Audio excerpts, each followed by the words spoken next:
Good morning, all of you. Today I am here with you, Deepa, to talk about central theme. We have already done the tone and we have done the purpose of the passage on Saturday. Today we'll be doing central theme. Now, what is a central theme and why do you want to know the theme? Like all other things, sorry that I just rushed into the class. Hope you had a nice weekend and hope you wrote your test well. I think your results are also out, so definitely you must be rejoicing or start pulling up your socks and start working out again, and definitely you'll get a better score. Okay, and that's about it. And I'm sorry, I just went on. And when it's coming to the central theme, I would like to ask about what is the central theme? What is the theme of your party, or what is the theme of your bedroom, or what is the theme of your planner. I used to have a student named Akhila or Ashrita. You know what? Every month she used to make a theme for her notebook. Notebook is her daily planner. Every month, depending on the season, depending on her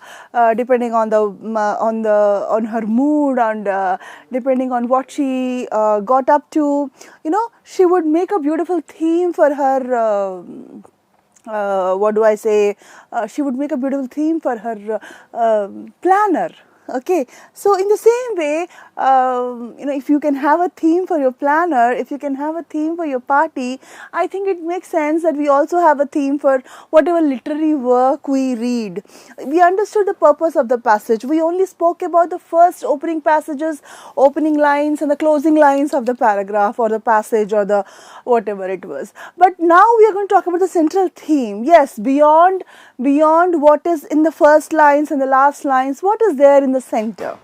Okay, what is there that you have to understand, and what is that you have to get, and how do you get that? When you're talking about central theme, how do you get that central theme? How do you dig it out?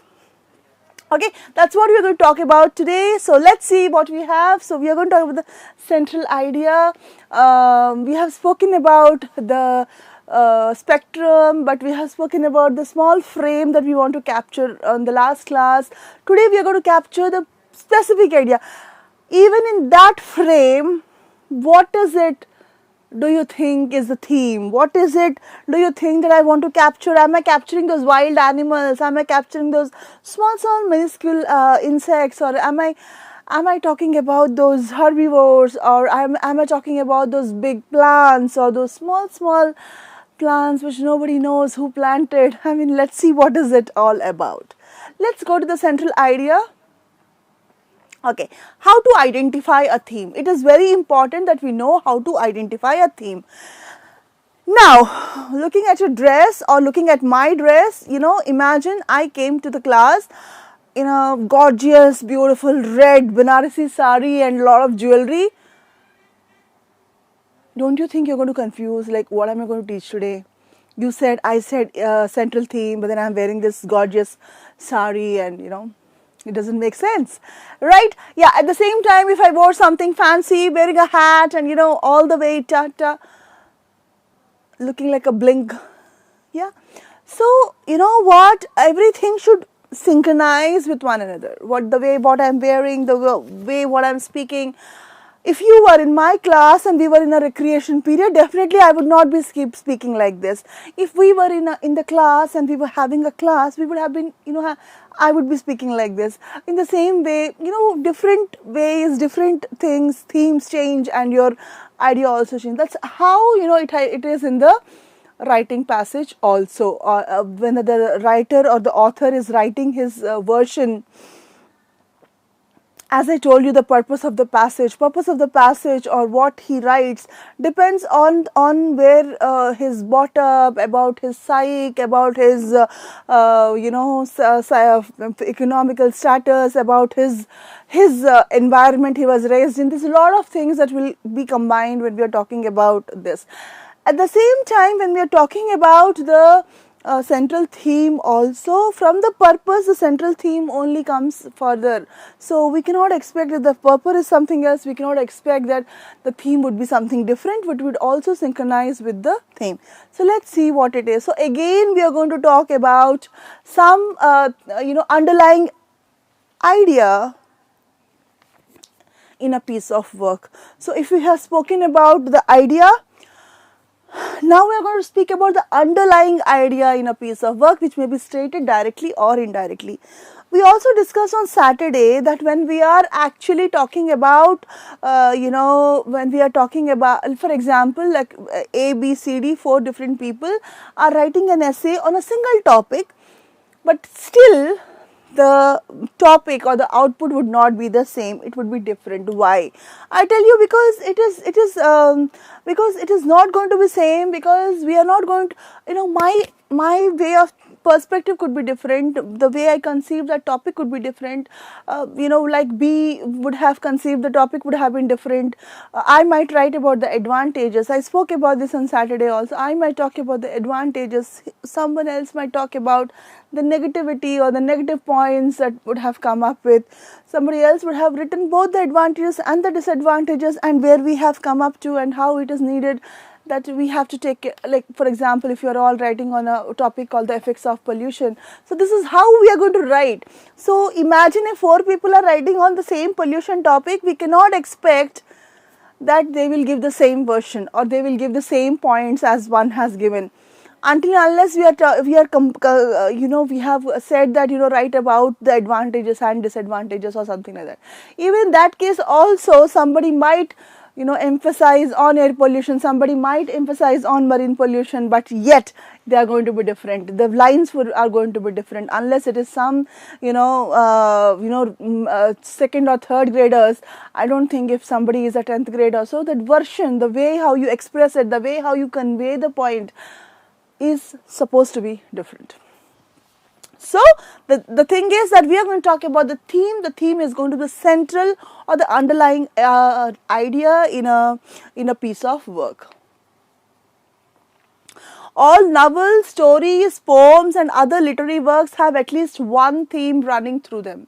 If somebody is talking about agony, pain, they will only talk about agony and pain in the whole thing. There are some, writers who just write about that only. They cannot write anything different. Understand? That is what the theme is. Like, the moment you talk about Nicholas Sparks, he writes those light stuff. He writes that, love and in all forms, he writes that. When we talk about Dan Brown, you cannot expect that he's going to write some romantic novel. Even if he writes a romantic novel, the background, the theme would be that some scientific fiction is happening there. So that is what a theme is. Jeffrey Archer or Sidney Sheldon, they cannot write romantic novels. They write their thriller stuff, those murders, those mysteries and all that stuff. That's how even some people are attached to the theme that they just can't come out of the theme at all. Okay, so everything, the story, if I'm talking about Odyssey is about a sailor.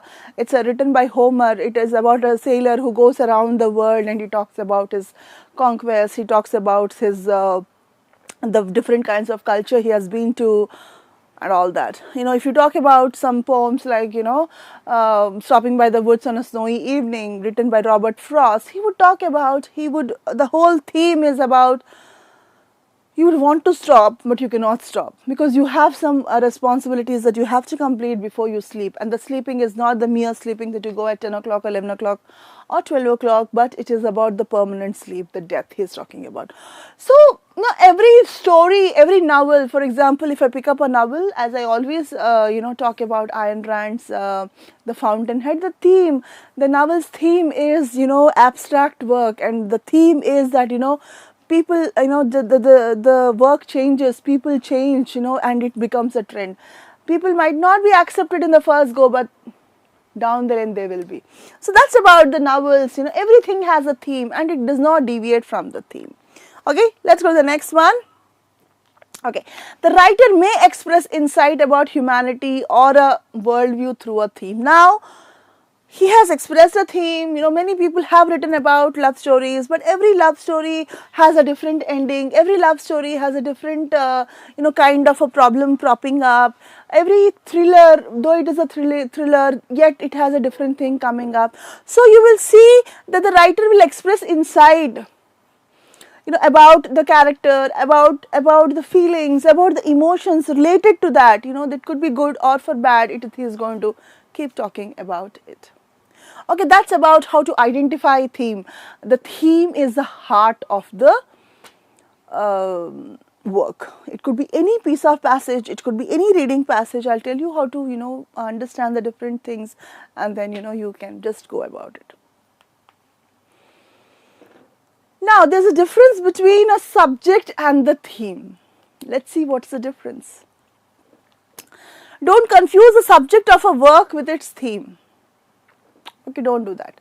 So, what is a subject? Let's see. The subject is a topic that acts as a foundation for a work of literature, such as marriage in 19th century France. That is the subject. You are going to talk about a particular subject. A theme is an opinion the author expresses on the subject. For instance, the author's dissatisfaction with the narrow confines of French bourgeois marriage during that period. Okay, so this is what the theme is, or this is what the subject is. The subject is broader. The subject is broader.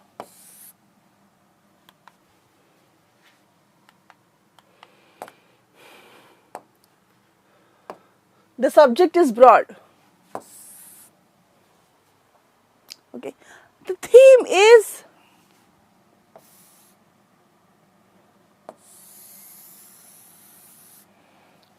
dissatisfaction with the narrow confines.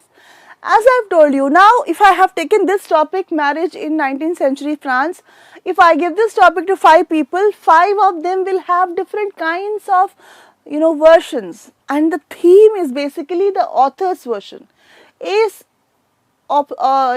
description would be different, B's description would be different, C's description would be different, and D's description. That is what theme means. And now we have taken a theme, but now the theme could have a major theme and a minor theme. Let's see what is it. There can be major and minor themes in work. A major theme is an idea that a writer repeats in his work, making it the most significant idea in the literary work. Now, the major theme is the most significant one. Repeatedly I am talking about pollution, repeatedly I am talking about a French marriage, repeatedly I am talking about something. That is what is the theme of the whole novel or a poem or a passage or anything of that sort. Okay? A minor theme, on the other hand, refers to an idea that appears in a work briefly and that may or may not give way to another minor theme. Now, it is completely repeated and you will not see it happening everywhere and anywhere. It is going to be very it is going to be very small things that would prop up, but then they would not be significant. They would be just loose ends. They will be talking about it and leaving it there. We are not going to completely dig into it, or that stuff is not going to happen.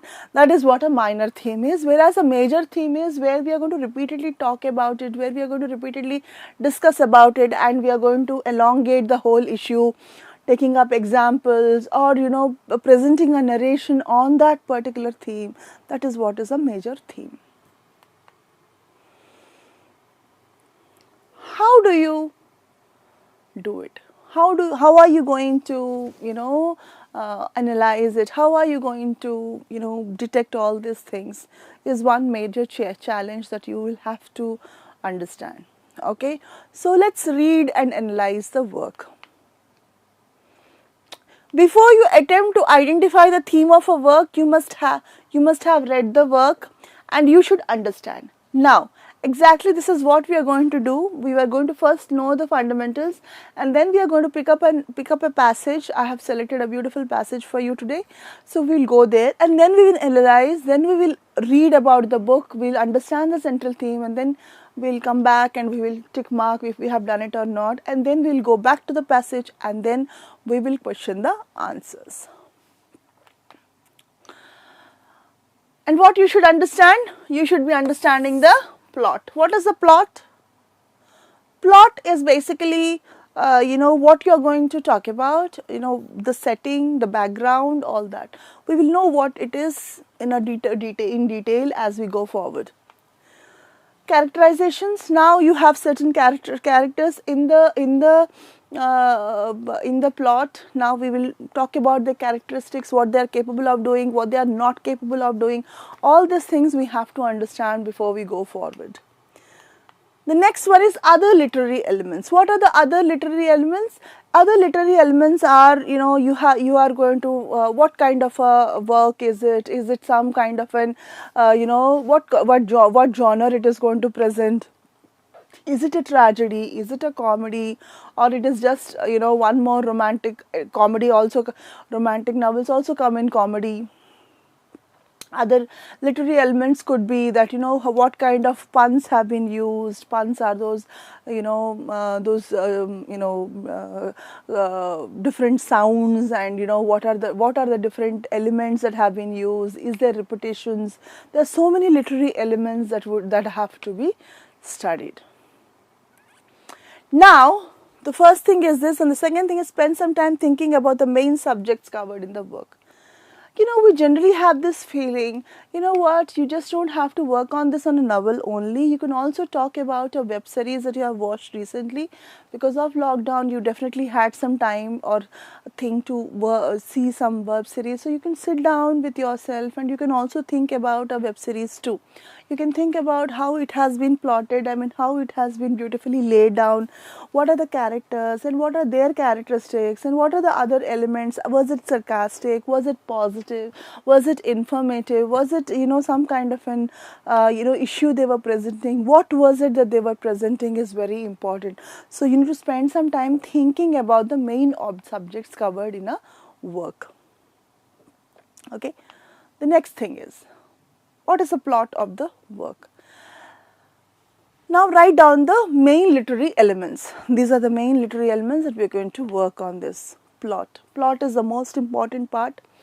It is the basic. Whenever you watch a movie, whenever you see all the characters and the happening of the movie, you sometimes feel it is not built closely. You will see gaps in the work. You will see that, it's not beautifully weaved together. It is not, you don't feel that, suddenly you feel abrupt. Suddenly you feel that the movie is lagging. So that is what a knit plot is.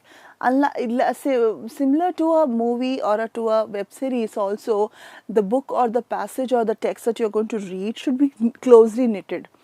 You should have sentences that actually go in the same paragraph, not that they are scattered everywhere.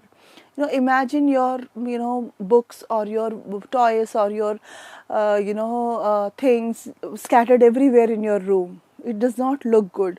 Okay, you might fall, you might break them, just walking on them, or somebody else might misuse it, somebody else might break it. So there are so many problems that are going to come up if you don't take care of your things.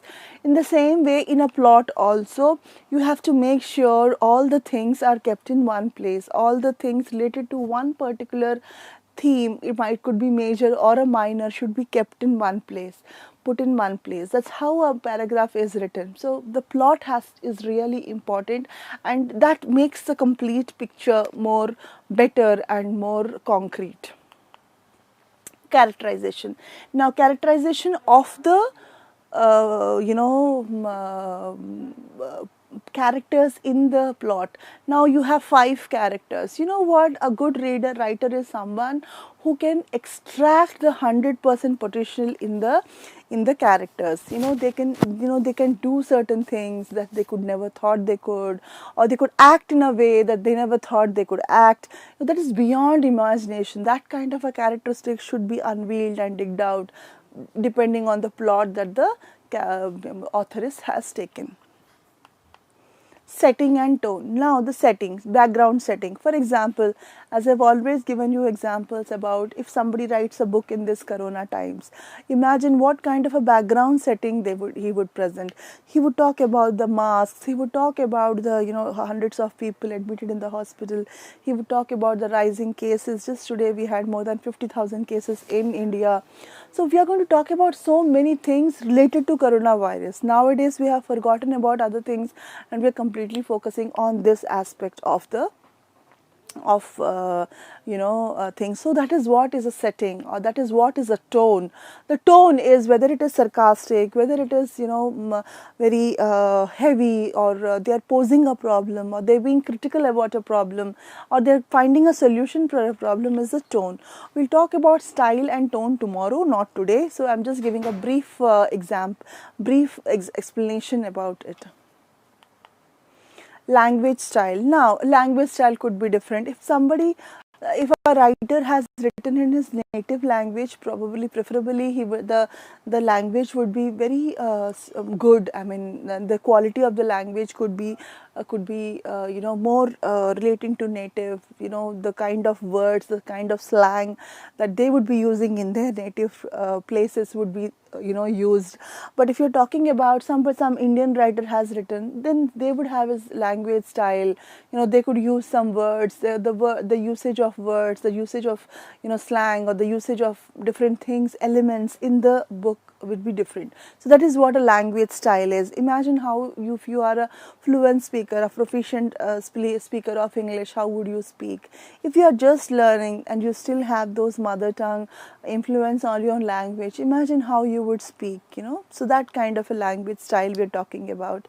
Language style also means the kind of a native accent that also could be written, or some vintage words like wana, gonna, which is technically related to that that particular place or thing. Let's go to the next one. What were the conflicts in the work?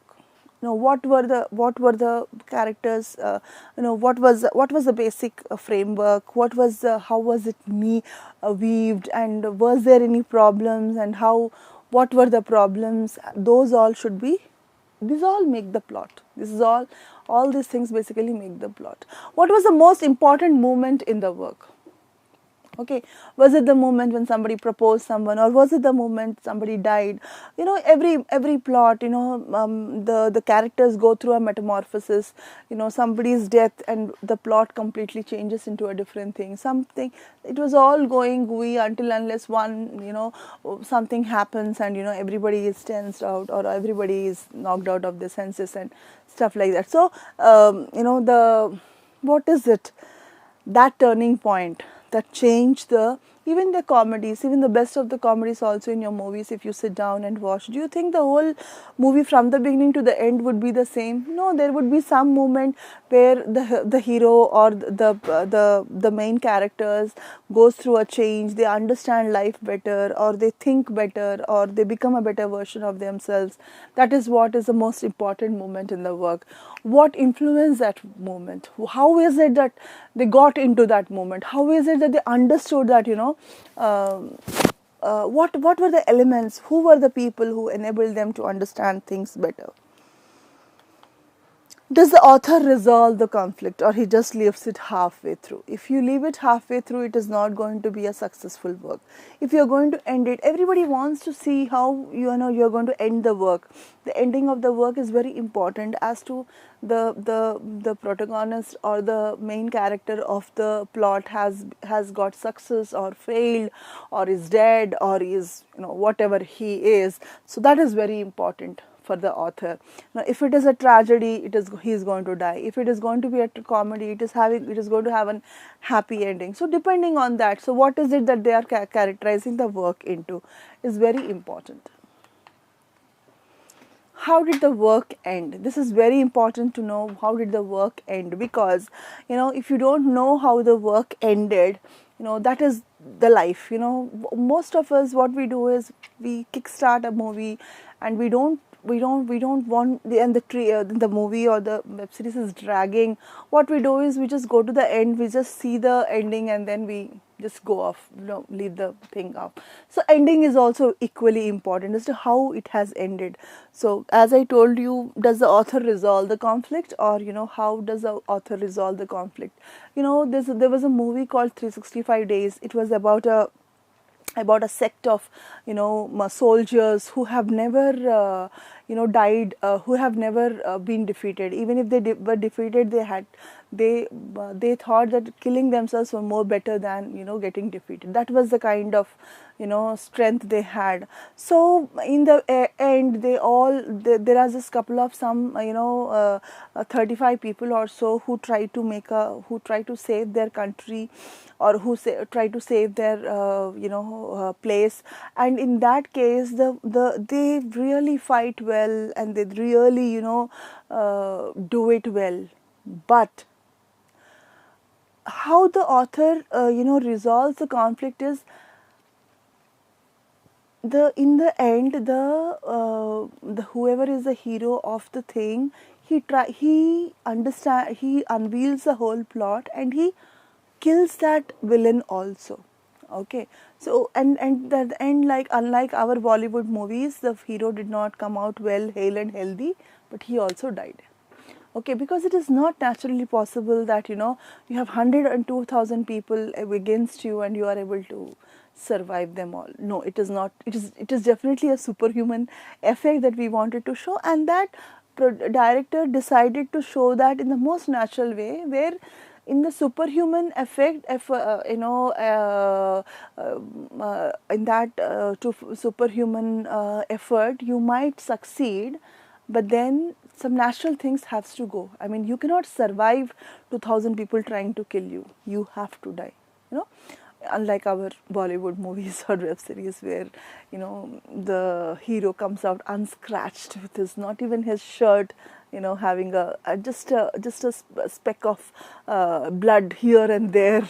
That's not how it works. It has. If you want it to be an amazing work, if you want it to be a great work, you should see how the author, now in that case a director, how the author resolves the conflict and how the work ends. It's very important. Now, identifying the subject of the work. Now, what is it that we have to do to identify the subject of the? If you were to tell a friend about a book, now I'm going to talk about a movie, or I'm going to talk, like yesterday we were talking about about something. I just saw a movie.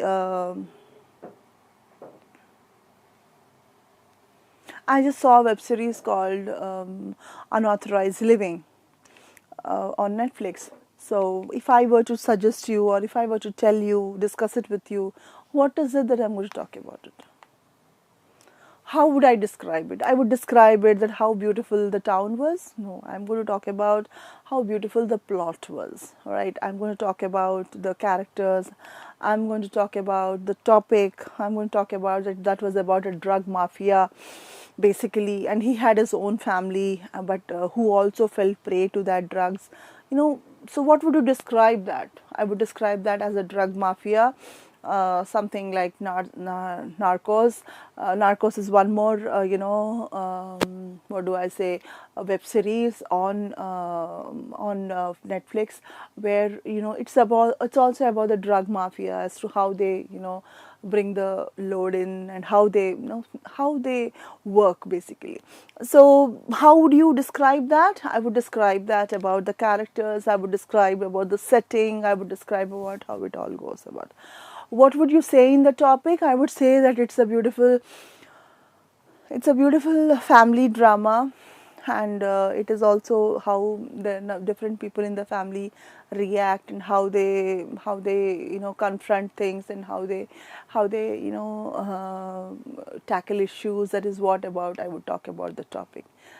So that is the subject of the work. So I'm going to discuss about that when I'm going to talk about it. So the main important things that I have to understand is, when I'm going to talk about it, what is it that I'm going to talk about? If I have to talk about a book called The Good Earth, written by Pearl Buck, I'm going to say that it talks about the Chinese culture. It talks about, how a poor man becomes a rich man, and how he transforms how he becomes a different person when he is, he becomes a rich man, how he feels that he should have luxury, how he feels that he has worked enough and now he wants to enjoy it also. So that is what is I'm going to describe about that. And then I'm going to talk about the author has basically treated the work well, because she was also living in China for a couple of years because her father was working. So she got to actually see the basic background and understand it better. So that is what I'm going to identify the subject of the work, basically people in China and how things worked. Okay, so that is the subject of the work. Now coming next, who is the protagonist? Now, who is the protagonist? If I see a Mahesh Babu movie, who is the protagonist? The Mahesh Babu, right? Protagonist is basically the main hero. As to what happens, the whole plot revolves around this protagonist. How does he or she changes? Now, for example, let us take a latest movie. Take an example of a latest movie where who is the protagonist? Definitely the hero is the protagonist. For example, now we have a movie coming up as Shakuntala Devi by Vidya Balan. So who is the protagonist? Vidya Balan is the protagonist. If you see a movie called let's think about a movie, Bagi 3. Okay, who is the protagonist? Tiger Shroff is the protagonist. I have not seen that movie though. I'm just saying. So whenever who is the protagonist is the main character. So we have to always see how he or she changed or changes or change. Okay, so that is okay. That is really important. The next one is, how does the protagonist affect other characters? As I said, the whole plot revolves around the protagonist. Until and unless it is something like, there are a bunch of stories interconnected in the end, where you have 4 different stories, and then in the end, somehow or the other you tangle them up and you show. Otherwise, in a particular movie or in a particular in a book or thing, you just have one protagonist with around whom all the other things revolve, around whom all the, for example, if I talk about Hamlet, Shakespearean drama, the Hamlet is basically the main protagonist, and around him different small stories would pop up, but yet Hamlet is the protagonist. So, does the protagonist affect other characters? It could be like Hamlet, he loses his mind. So, when he loses his mind, what is the effect he has on his girlfriend? What is the effect it has on the other characters? So, he is basically a prince of a great country, country. So, how are going to people react? So, there are so many things like the protagonist affect the other characters, or how the whole plot revolves around. The next one is, how does this character relate to others? Now, this is also very important. This is how the weaving of the character plot is done with the protagonist. It has to be so immensely, built together, so that it has a better, purview. So that, how does the characters relate to others? Now the protagonist is, you generally have the protagonist mother, the father, the siblings, friends, or his girlfriend, or his spouse, or his children. All these characters are the protagonists, other characters who are related to the main character. So now, if the main character is affected, definitely if the main character has a problem, definitely the other characters are also affected. Now, this is basically the writer's skill, how he can portray that relationship in the most efficient manner. So that is about the protagonist. Protagonist means the main character of any piece of writing, or of any piece of any book or anything, which is basically you will get in the first 3 or last 3 lines of the textbook, or novel, or a piece of writing, or a passage. Okay, let's go to the next one. Now, plot is fine, characteristics is fine, protagonist is fine, but now we have to understand what the author wants to tell us. What is the author's point of view? What is the author trying to convey? Let's see. Determine the author's view towards the characters and the choices they make.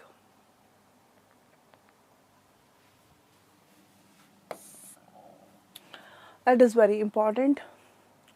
What might be the author's attitude toward the resolution of the main conflict?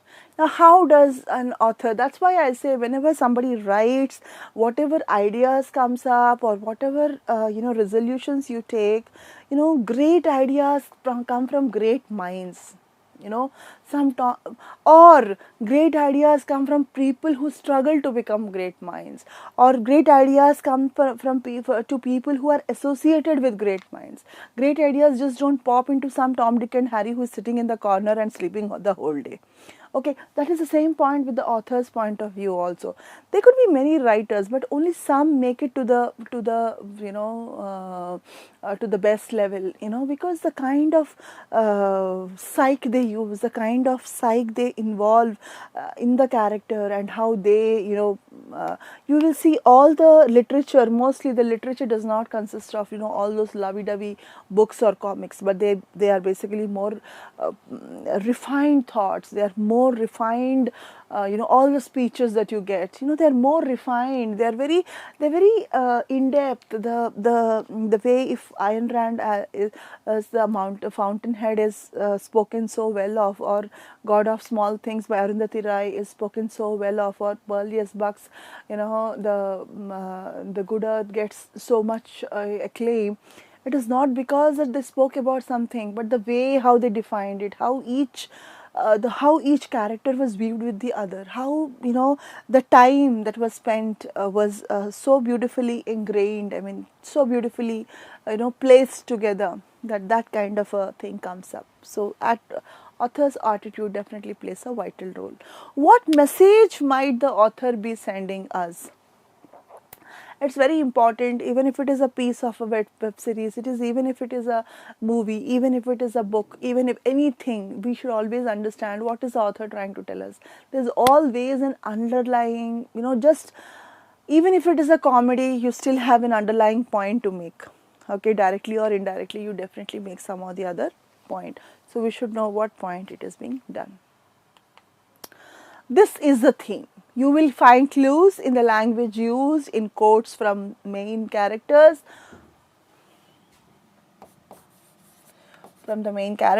or in the final resolution of the conflict. So sometimes, or most of the times, I don't think it is a difficulty to understand what is the whole thing is talking about.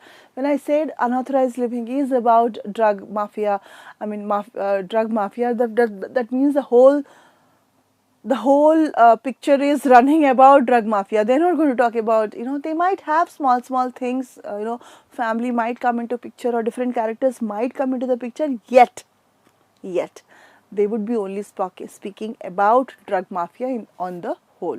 So that is the theme. So you will see the clues all over every episode, every thing, that what it is all about, what it is talking about. Okay, so that is how you have to assess the author's point of view, and author's point of view is very important. You agree with the author's point of view or not is your this thing. It has nothing to do to the author. How you assess the thing and what you ingrain from it or what you infer from it is completely your piece of cake. It has nothing to do with the author. Author has given his book, and later you decide whether you want it or not. That is a different matter altogether. Okay, so that is about the author's point of view, and you will find the point of view in every character and every chapter. It will be reiterated about what is the theme of the whole thing. Now, so what are the key terms in the whole thing that we have read? What are the key terms? Theme, the main idea that connects all elements of the narrative. Narrative is somebody is always talking about it, somebody is telling the story, or somebody is telling their own experiences. Whatever it is, the theme is that. Plot is very important, the action that takes place over the course of the narrative, that is the plot. So whatever is happening, that is the whatever a theme is set, and then on that a plot is set, and on that the moral, the lesson that a reader is intended to learn from the plot's conclusion. Now this is what is the author's perspective or the author's point of view. The moral is what the author wants you to learn out of this whole thing. Now symbolism, yeah, symbolism is also very important. The use of a particular object or image to represent a larger picture. Okay, what is the symbolism? Is symbolic, when you're talking about something and you're using, she's as bright, she looks as bright as a moon. So that is symbolism, where you're talking about the brightness with the moon's brightness. That is what a symbolism is. Or she has the vision of a scholar or something, so you're talking about that. So symbolism is the use of a particular object or image to represent a larger picture. That is what symbolism is. So let's practice now. So I have told you the ins and outs of the whole thing, and then you are now supposed to be understanding the thing better, and you are actually you have to now break it down, and you have to use all these things that we have learned into this passage that I have taken up, and it's about young Frederick Douglass. Now we are going to read about an American slave. Okay, so let's read about it. We have a lot of things. I'll move away from the screen so that you can understand, have enough space to read. Please read the whole thing.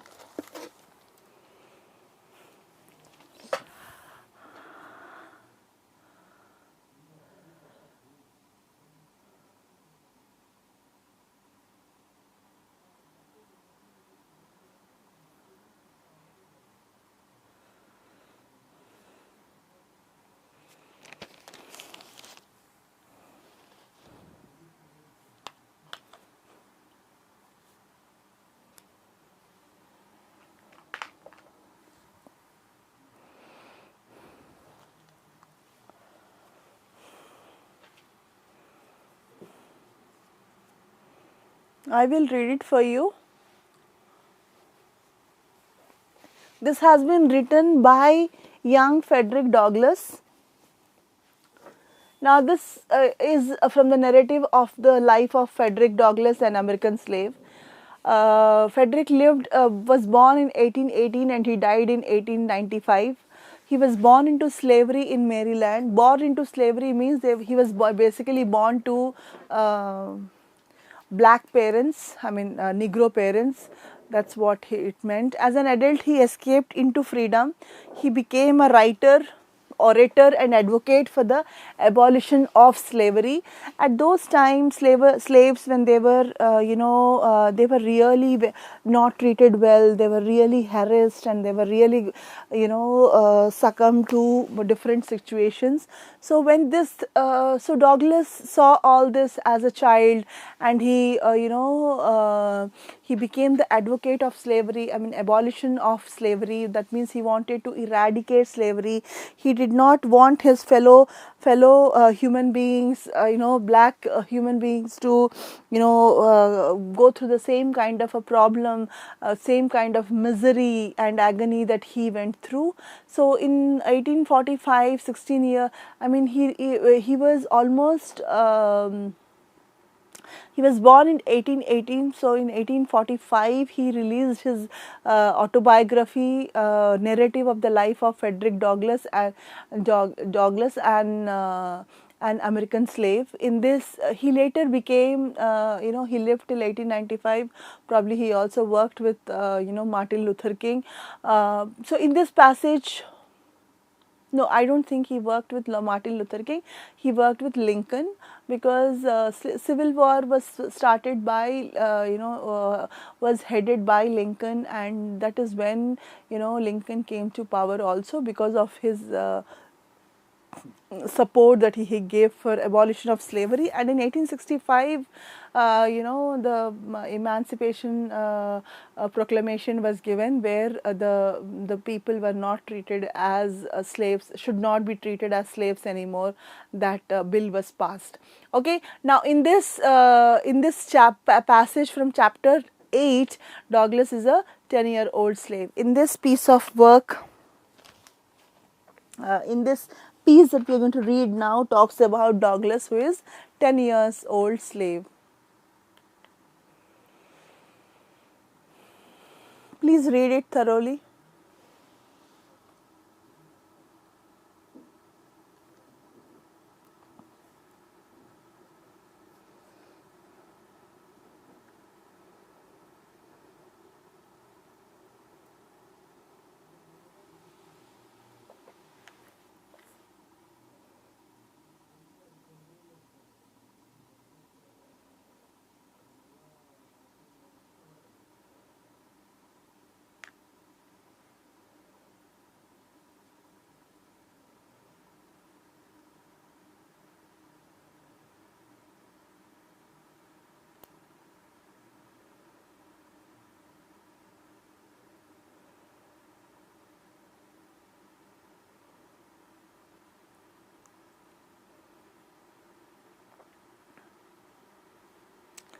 Now here,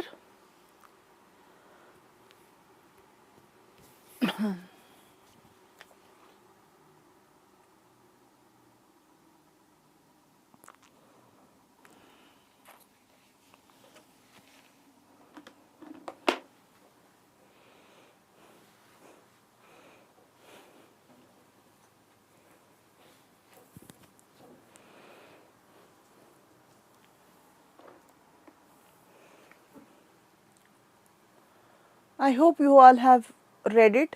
I'll give you 2 more minutes time to read it.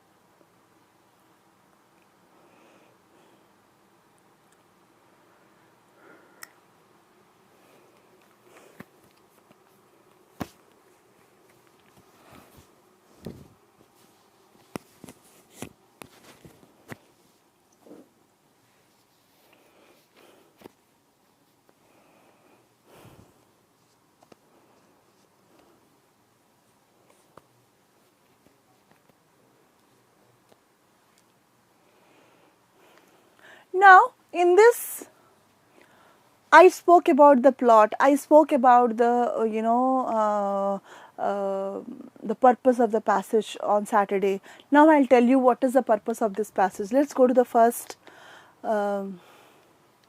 page, first slide. See here, the moment you read this, you will get an idea that we are basically going to talk about, the plot is going to be about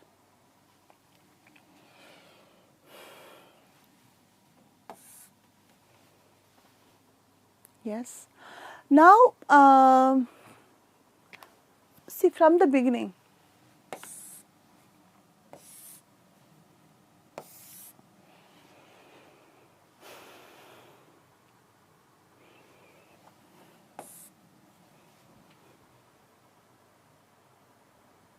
this is what is the purpose of the passage. Here,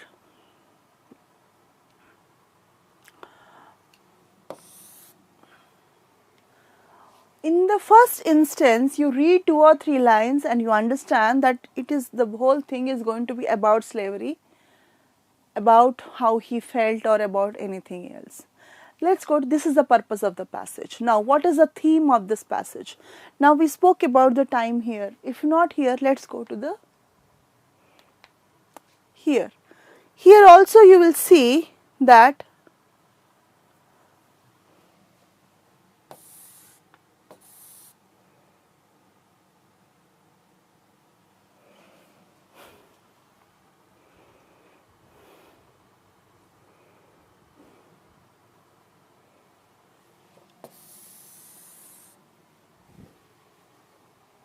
now what is the plot? The plot is the background where you have, this fellow was living in Baltimore. He was 10 years old. That is, it was already 1828. It was 1828, and he was a 10-year-old child. The person, my old master. Now this is what his master is. This is the plot. Now they're all related to Frederick. They're all related to Frederick Douglass. Now we are talking about Frederick Douglass' life. Now we are talking about the captain who was his master.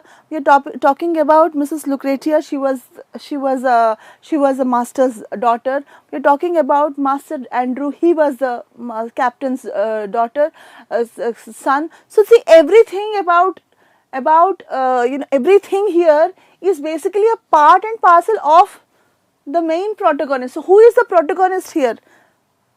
Frederick Douglass is the protagonist here. So who is the plot is waved on an estate where he was worked there as a slave. Now once he died, and the property has to be divided, again you will see slavery coming up. He will say he was also valued with the other property. Now basically there was no will the captain had left. So what did the advocates do is they had to see there could be some trust or something where the lawyers came forward and they had to value the whole thing. And when the property was being valued, this boy was also valued and given as made a part of the value. So to be valued with the other property. Okay. Now again he talks about detestation of slavery. Again he talks about his degraded condition. So you see that, so I left Baltimore. Now till now he was in Baltimore, now he left it. So everything about that is going on is about Frederick Douglass. Okay, let's go to the next part. So I hope you understood what I was meaning by protagonist, what I meant by the plot, and what I meant was the theme.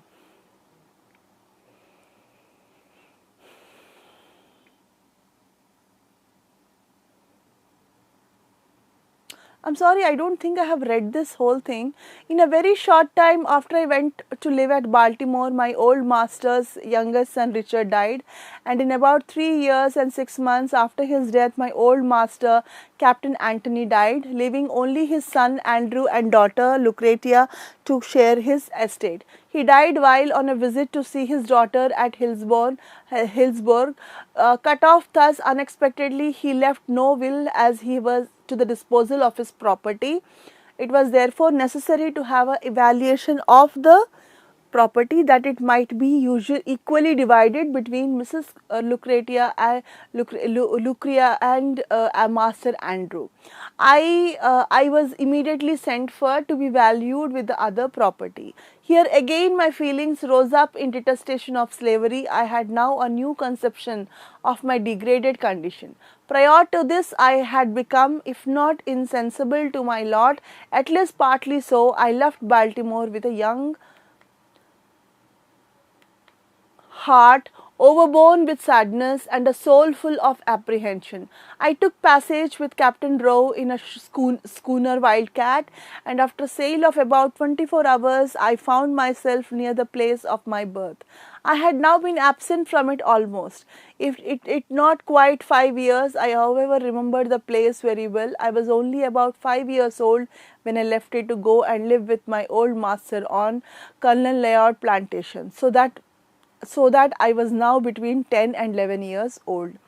We were all ranked together at the valuation. Men and women, old and young, married and single, were ranked with horses, sheep and swine.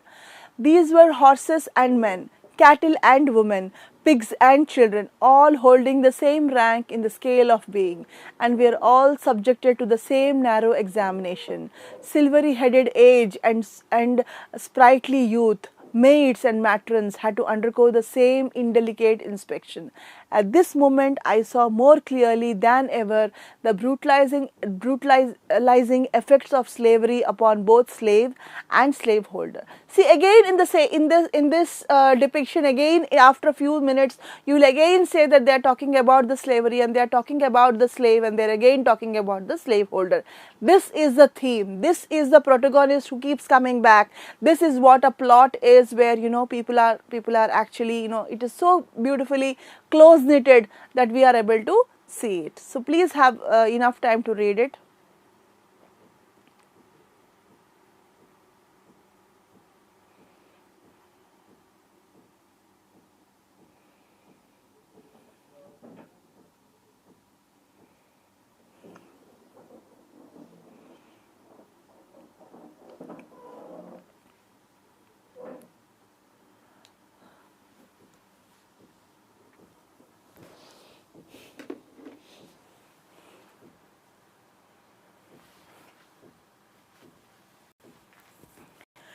Now, in this, see again, you will see the effects of slavery. Again, you will see the slave and the slave.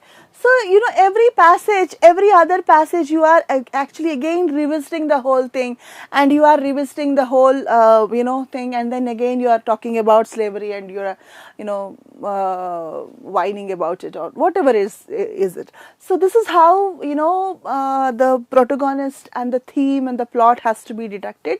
So, I will stop the class here. Tomorrow we'll pick it up from the same thing. What I will do is I'll post all this in the LMS so that, you know, you can also go through it and you can understand what we're going to do tomorrow. We did the purpose of the passage, and we were doing the central theme, how to detect the central theme of the passage. Tomorrow we'll also see what is the style and the tone, and what is the how other ways we can do to, you know, take the central theme. Okay, that was really nice. I really enjoyed this session. Hope you too enjoyed it, and it was informative, and you really understood the session. If you had not understand, just feel free to talk to me, or, you know, leave a message, and then I'll get back to you. Thank you so much.